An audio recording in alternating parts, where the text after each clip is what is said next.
இன்றைய காணொளியில் 4 மாதங்கள் நிறைவடைஞ்ச நேந்திரன் வாழைக்கு உரம் வைக்க போகிறோம். அதை தான் நான் பதிவு பண்ணியிருக்கேன். இந்த நேந்திரங்கன்றுகளெல்லாம் நம்ம நடவு செஞ்சது கிடையாது. கடந்த முறை இதே இடத்துல நேந்திரங்கன்று இருந்தது. அது அறுவடையாகி முடிஞ்சு நம்ம வயலை உழவும் செஞ்சிட்டோம். அதற்கு பின்பு தாய்க்கிழங்கிலிருந்து வளர்ந்து வந்தது. ஆனால் 4 மாதங்கள் தான் ஆகுது. அதாவது கணக்குக்கு பார்த்தா உழவு செஞ்சதுலேருந்து 5 மாதமாக இருக்கலாம். ஆனால் உழவு செஞ்ச அடுத்த நாள்லேருந்தே இதனோட வளர்ச்சி துவங்கிருச்சு. மரம் நல்ல ஊக்கமாக இருக்குது. இது வரைக்கும் நான் ஒரு உரம் கூட வைக்கல.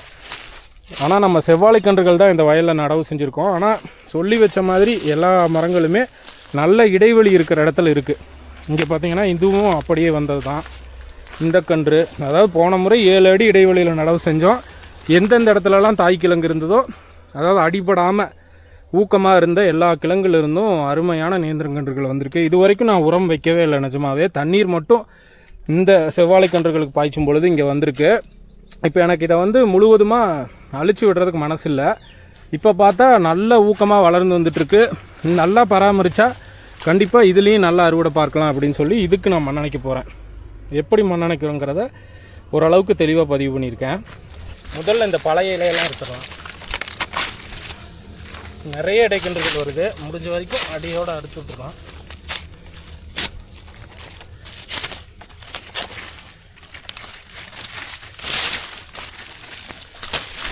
இப்போ நம்ம இந்த இடைக்கன்றுகளை நீக்கிட்டோம். இந்த பழைய இலை கீழே தொங்கிட்டு இருந்தது இதெல்லாம் அறுத்துட்டோம். அதாவது முக்கியமாக இந்த இடத்த சுத்தம் பண்ணிட்டோம்.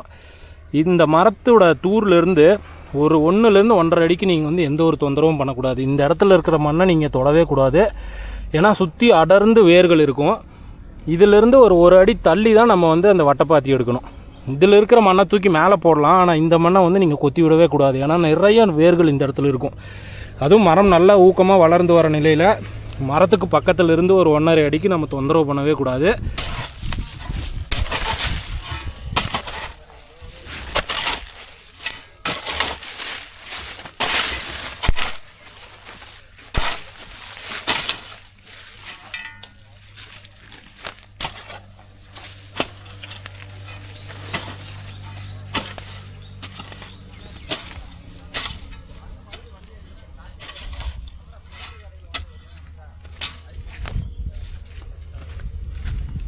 மரத்தை சுற்றி வட்டைப்பாத்தி அமைச்சாச்சு. அப்போயுமே பாருங்கள் நுனிவேர்களெல்லாம் இவ்வளோ தூரம் வெளிவந்துருக்குது.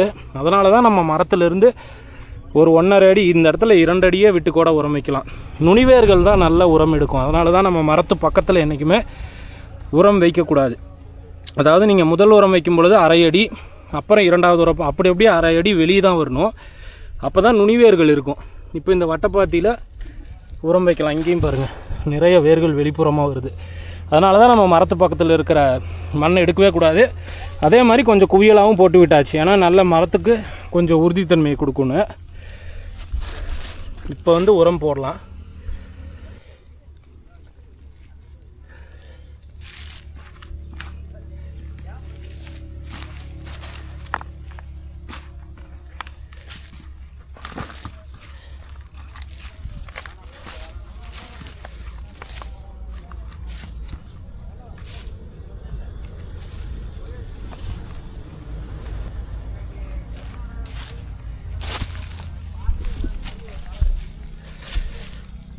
இப்போ பார்த்தீங்கன்னா மரத்தை சுற்றி தொழு உரம் போட்டு விட்டுருக்கேன்.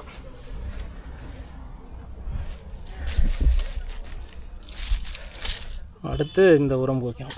இதில் நுண்ணூட்டம் எல்லாமே கலந்துருக்கேன்.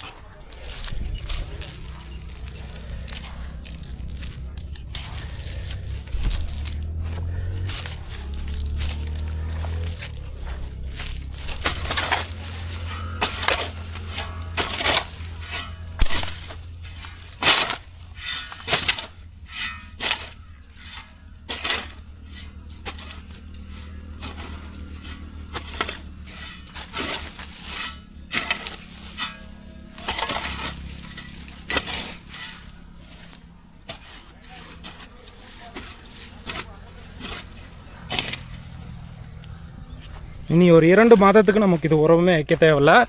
இப்போ வெளிப்புறமாக தான் நான் உரம் வச்சுருக்கேன். மக்கின குப்பையை போட்டு மறுபடியும் உரம் போட்டு, அதாவது நுண்ணூட்டம் கலந்த உரம் போட்டு அப்படியே நல்லா குவியலாட்ட மண்ணணைச்சி விட்டுருக்கோம். தண்ணீர் மட்டும் நல்லா ஒரு 5 நாளுக்கு ஒரு முறை பாய்ச்சிட்டே இருந்தோம்னா இன்னும் 2 மாதத்துக்கு இந்த மரத்துக்கு எந்த ஒரு உரமும் வைக்க தேவையில்லை. அதற்கு பின்பு நம்ம வந்து சாம்பல் சத்து கொடுக்கணும். இப்போவே சாம்பல் சத்து கொடுத்துருக்கேன். ஒரு 45 நாள் இடைவெளியில் சாம்பல் சத்து அறுவடை வரைக்கும் கொடுத்துட்டே இருக்கணும். அடுத்து இன்னொரு மரத்துக்கும் இந்த செயல்பாடை அப்படியே திரும்ப செய்வான்.